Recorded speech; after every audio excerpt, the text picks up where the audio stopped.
Hola Nora. Hola, ¿cómo estás ahí? Bien, ¿y tú? Wow. Ah, Haciéndolo en serio.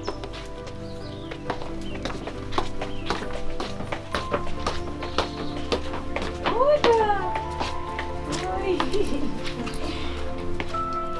¿Cómo se llama? Cali. Desde siempre, desde muy chica, desde que me acuerdo, que tengo memoria, que siempre me gustó el arte, pero partí dibujando desde caricatura hasta que me empecé a involucrar con la figura humana, desde la foto, la mímesis, y luego de eso la pintura. Y había mucha influencia también de mi mamá, porque cuando yo tenía entre 3 y 8 años, ella hacía aves en porcelana en frío. Mi mamá es de la vieja escuela, así muy como de una generación muy mayor. Y ella hacía aves en porcelana en frío y yo observaba cómo trabajaba la técnica, que era una técnica, un lenguaje muy propio de ella, y el plumaje, pelo por pelo, y eso me llamaba mucho la atención. Y también yo quería hacer lo mismo que estaba haciendo, pero no me dejaban porque era como algo para grandes, era como, no era para jugar. Pero sin embargo, yo igual sacaba de las masitas y yo hacía mis monitos, pero claro, era de una niña de 4 años. Y a medida que fui creciendo, seguí con la pintura, pero eso quedó en mi registro, en mi memoria. Me di cuenta que quería ser artista, o sea, quería estudiar arte, pero ya no quería estudiar pintura, no, quería estudiar escultura, porque era algo distinto a lo que ya llevaba haciendo toda mi vida, que era súper autodidacta y sin quererlo. Hasta que un día, fue hace como casi 9 años atrás, tuve un accidente en el cerebro, que yo lo llamo accidente porque fue como sin previo aviso, que me encontraron un cavernoma cerebral y es como una madeja de venitas, una malformación arteriovenosa. Y una de esas venitas explotó y se provocó una hemorragia en el cerebro y me morí. Fue como morir y de ahí volver a nacer. Vi un montón de cosas, se me reveló el mundo, fue literalmente volver a nacer de nuevo y estar consciente de esa muerte y de ese nacimiento. Entonces fue como mi segundo nacimiento y mi primera muerte. Y luego de eso empezó el mundo de la plasticina, así como arte de magia, literalmente. Bueno, desde que vinculé mi lenguaje, o desde que se conectó mi lenguaje con la plasticina, asumí el material como si no fuera plasticina, como si fuera un material no de juego, sino que un material serio. Entonces, asumiéndolo así y conectándome con la plasticina, empecé a mezclar los colores y a darme cuenta que podía hacer nuevos colores. Entonces, de una paleta de 12 está infinito. Es como mezclarlo con pintura, es como mezclar la acuarela, la témpera, da lo mismo. Pero es como pintura en volumen. Y claro, también es asumir un riesgo porque es un material no convencional en el arte. De hecho, yo antes utilizaba la plasticina para modelar antes de hacer el molde de la escultura y luego fundirla. Entonces era como asumir el material no para maquetear ni como previo estudio, sino que era para algo concreto.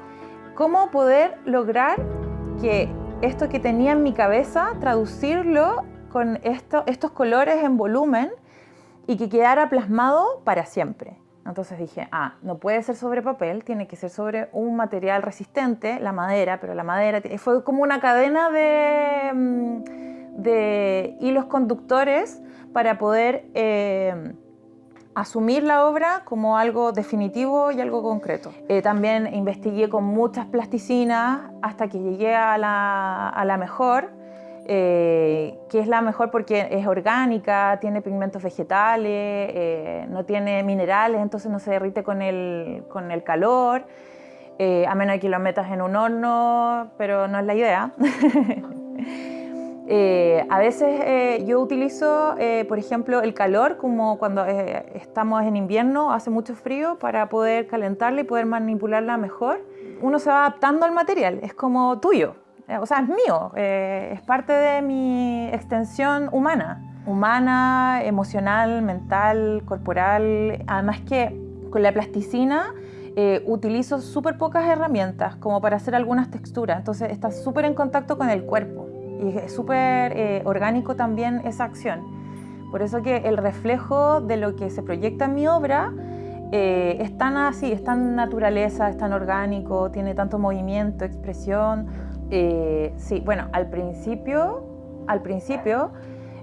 fue un proceso inconsciente, muy intuitivo, porque además que estaba recién de este proceso de volver, entonces fue muy intuitivo. Pero en la intuición apareció este lenguaje de las plumas, de estas texturas, y estaban las aves. Y me di cuenta de que venía de lo que había aprendido en mi infancia, que eran estas aves que había visto de mi mamá, que las hacía. Entonces fue algo que siempre vi en mi vida. Y al hacerlo fue como una desfragmentación de recuerdos de mi realidad. Las aves después con el tiempo empezaron a ser más aves y ahora se están viendo y son como reflejos, proyecciones, y tiene mucha relación con el cuerpo, con la duplicidad, con las mitades, con los hemisferios. Y también, bueno, está el lenguaje no solo de los plumajes, de los colores, sino que también aparecen otros elementos como por ejemplo el corazón, que para mí simboliza la vida.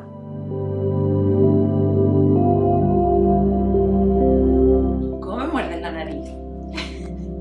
No. Oye.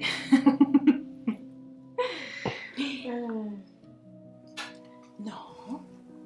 Charlie es mi compañero. A veces se sienta al lado mío y yo estoy trabajando y se queda así y él me mira. Hago en general algunos bocetos como organizadores de las obras, como para entender el formato, la composición, los elementos que van a ir. Entonces digo, este elemento es porque, esto va acá. Es como un rompecabezas lleno de simbología. Todo lo que hago va en función de mi trabajo, todo. Porque mi proceso de entender la obra, por qué estoy haciendo esto, va también en respuesta y en solución a preguntas que me hago durante el día de la vida. Como de la vida a nivel personal, familiar, social, mundial. Y siento que cuando me lo estoy cuestionando durante el día y llego a mi proceso de crear, a sentarme a trabajar en silencio, quieta, me empiezo a dar cuenta ahora de que encuentro las respuestas en la obra, en mi trabajo. Es como, oh, eso era. Es como la solución. Acá está. Es como canalizador. Entrar en este mundo. Todos somos un mundo. Pero claro, el proceso creativo de los artistas en general, yo creo que es como estás exteriorizando una parte súper íntima tuya. Cada artista tiene un proceso diferente de crear, de ejecutar la obra, pero por ejemplo el mío es súper íntimo. Involucra vida, involucra emociones, pensamientos, reflexiones. Es todo un misterio. es un misterio que tiene múltiples respuestas, porque las respuestas las va dando las personas que la van viendo. Por ejemplo, mi proceso creativo es súper rebelde, ¿cachai? Porque yo no quise hacer lo que me habían enseñado. Yo no quise estudiar lo que mi familia quería de mí. Yo quise hacer lo que yo quería. Entonces, finalmente, la rebeldía es la que trae la evolución. Es ser tú creando.